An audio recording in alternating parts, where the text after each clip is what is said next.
to the North Woods in Wisconsin. Going up to Leona to our family cottage that's on Silver Lake there for a week and a couple of days. Found somebody to watch the apartment, which was good, but I still had to take the gliders with me because I couldn't get like a decent babysitter. Plenty of decent people who could babysit, but there was nobody with like regular transportation who could get to them and like hang out with them as much. So I decided to bring him along. I got an additional portable habitat for Nina, and Nina's in the backpack right now, and Bonnie is in her habitat way in the back there. Got the AC blasting so they don't fry out here. It's really hot today. I went by the Corey Ruiz Memorial set up at Baldwin and Williamson just to check it out, and they've got the George Floyd Memorial statue there, which is pretty cool. It came in from Minnesota, I think, and just like people took over the intersection and they're not giving it back to the city, and the city is like, okay, we understand we murdered a guy, it's time that we just take a seat, shut up, and let things happen. It's kind of like how Occupy Madison was, except if Occupy Madison was in the center of what should be an active intersection. It's not bad for traffic, people can go around it. And it's even on Google Maps. It doesn't say why it's being avoided. It just Google Maps, if you're going down Williamson or back up Williamson, anywhere close to Baldwin and Williamson, it diverts you by 2 blocks and tells you to go around. And you know, people can go down and wash. It might make a couple of rush hour areas a little bit more heavy, but I think it's an example to the city to wake the fuck up. It's an example to America, basically, to wake the fuck up. There have been a lot of right-wing pundits. There was a lady I saw last night who she was trying to run for governor of New Hampshire at some point. She's up in New Hampshire. She's with the Libertarian Party. She has a channel on YouTube and on her Instagram.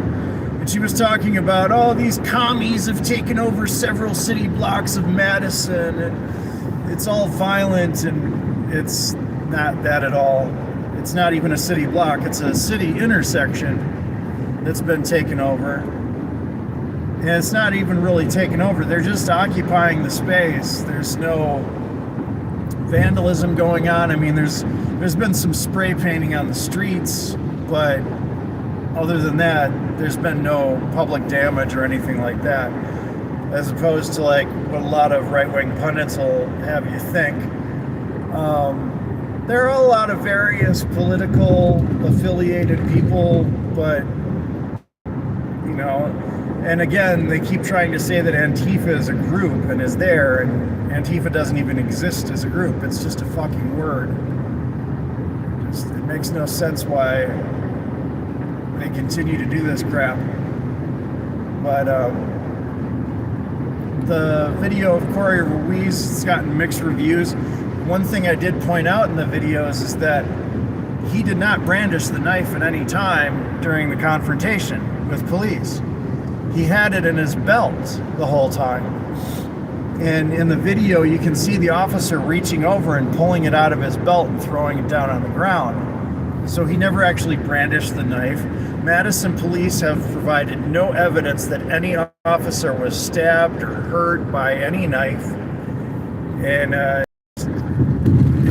it's been pitched as a false narrative by a lot of pundits that he was attacking the police with a knife at the time, or he even brandished it, which he never did. Other than that, on a good note, I see your hearts there, Christine. Or is that Christian? I can't pronounce your last, I can't quite see your last name. I see something that looks like Valens or Valentes or something like that, maybe.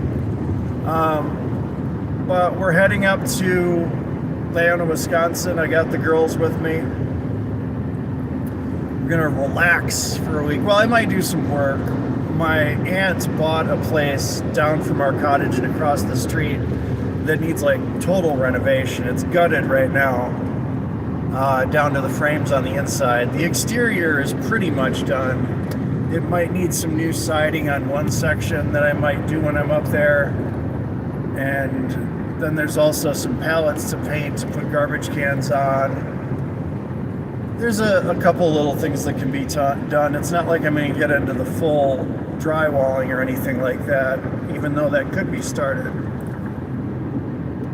Hi to... I can't quite see that. I'm sorry, I'm driving. I don't want to too much get into that. Thanks for the likes. But back to Corey Ruiz here in Madison. Well, I'm not in Madison anymore. I'm coming up on Columbus County. Yeah, there have been a lot of right-wing pundits trying to say that he was trying to stab police officers or that he actually brandished his knife. From the video that you can see, he never had the thing in his hand. It was in his belt the whole time. But I think what's going to happen is this thing with the intersection will probably go on for a couple weeks, where the city will just allow people to occupy that intersection as they have been. Eventually somebody from the city will come up and say that, their police are going to evacuate it. And it'll probably have to be police evacuating it by force. Or they might just let it peter out. That would take months, I imagine.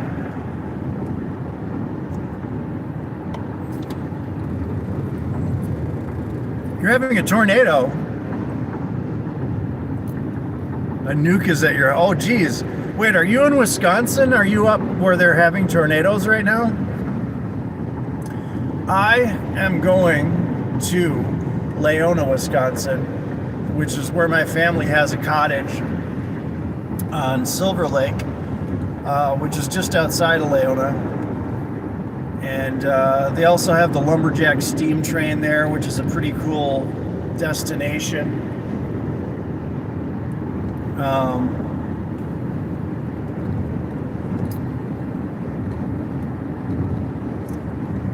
Yeah, the Lumberjack steam train and Camp 5 farm. The Camp 5 farm is a little... But the steam train, it's an old 4-spot steam locomotive from like over 100 years ago. Oh, a Saber truck. Oh man, the paneling looks like shit.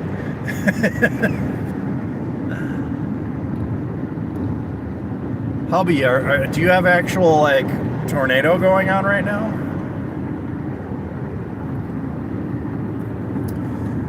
Anyway, yeah, we're gonna spend a week up there. I might do the steam train with some family who might want to do it around Wednesday or Thursday, but it's a really cool steam train if you like trains. If you're a train person, go to Leona and check out the Lumberjack steam train.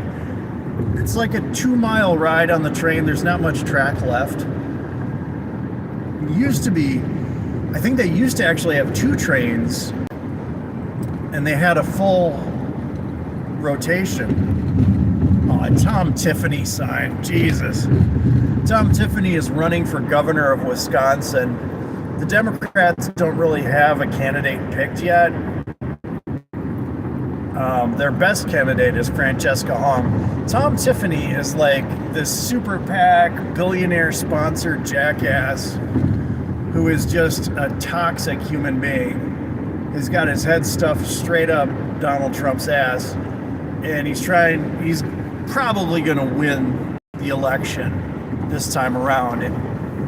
Because it's just how election cycles go. There's like a Democrat for a couple years, there's a Republican for a couple years. It's just how they're...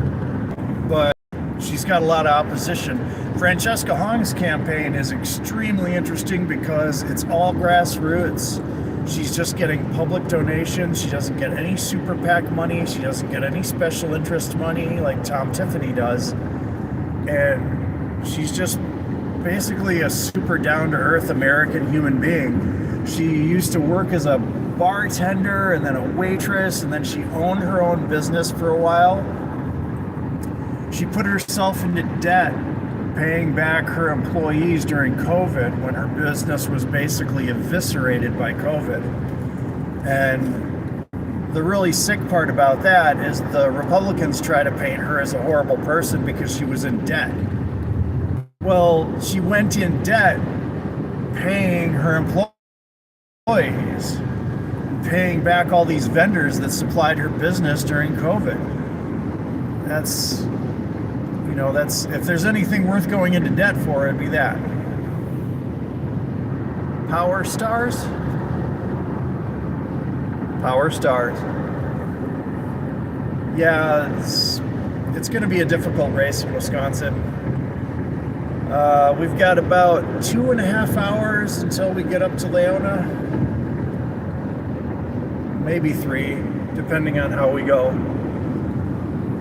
I've got one refueling stop, and then I might stop. Oh, there is this really awesome. If you ever want to travel through the northern woods of Wisconsin,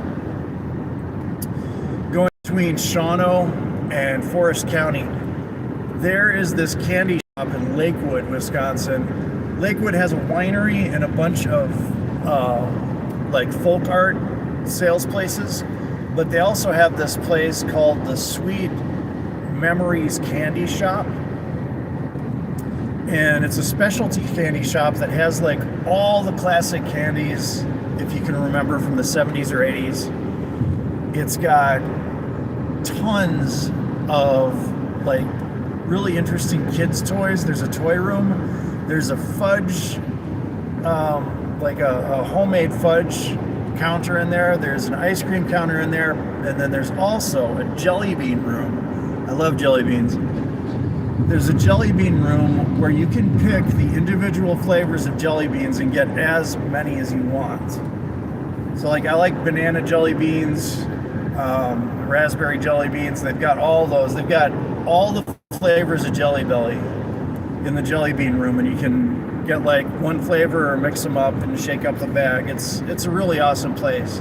Sweet Memories Candy Shop in Lakewood, Wisconsin. And it's so like out there. There's hardly anything around. This is like way up in the northern woods of Wisconsin, really small town. The business almost go out of business, but every time I'm there, there's tons of people there. Like, where are all these people coming from? You have to get off the beaten path. The dollar store in Crandon, Wisconsin, to pick up what our family does since our grandmother died. We don't do Christmas we always did Christmas at our grandparents' place. Well, since she died 2 years ago, we've done Christmas at the cottage, where we'll just bring Christmas presents. It's August, 2nd, or 1st actually, this year. And we'll bring all our presents there and exchange presents, usually on the 2nd, the Sunday after the soup. The reason we all go up there, it's our family reunion, is the first Saturday of every year of August. First Saturday of August every year is a festival that my great-great-grandfather started. They called him Papa Russell. I forget his last name because it was my great-grandmother's maiden name. But he started this festival by just, at first, giving out soup in the yard of our cottage. This is over 100 years ago. I think it was 1914 is the first time they did it. They gave out soup in the cottage lot. Eventually, everybody in town would come to it every year. And during the Depression, it was highly regarded because they were still doing it, and they kept doing it pretty much throughout the year during the Depression. And my great-grandfather did a crop sharing project during the Depression in Leona too.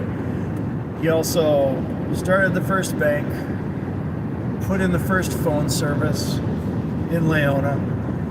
So they still have the soup festival, and if you go to Leona, Wisconsin, on Google, you'll see that they have the largest soup kettle in the world right in the center of town in their Central Park. And to this day, the first Saturday of every month, everybody in town, and like everybody in town, goes to the beach on the lake, and they make free soup for everybody. And then there's a run that my dad started, that they now have some company, and we used to do this as a family. We would set up the run, mark the track,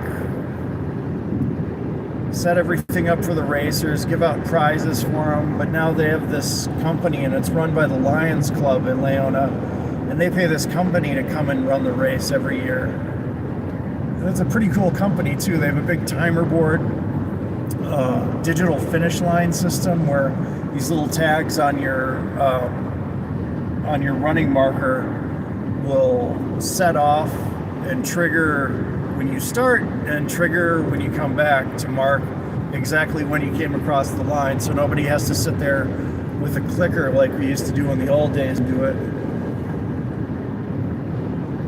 But yeah, that's what's going on in Leona, Wisconsin this next weekend coming up. So if you're in the North Woods of Wisconsin, anywhere around Forest County, and you want something fun to do, come to Leona on Saturday.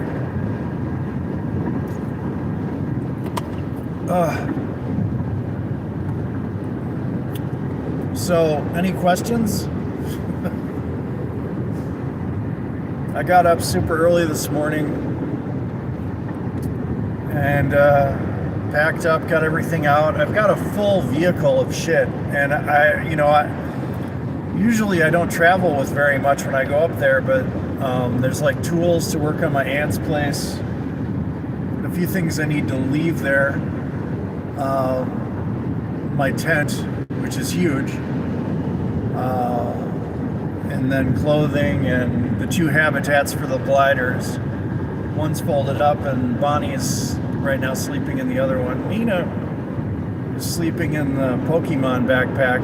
I think if you want to see, it's a really cool backpack I got for Pokemon.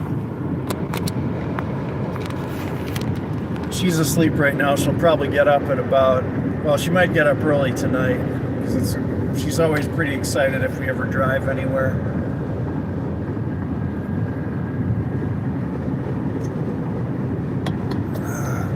Anyway, I'm going to get off here in a little bit if there's no questions. But enjoy your lives out there in the world. I'm going to enjoy this vacation. And c'est la vie.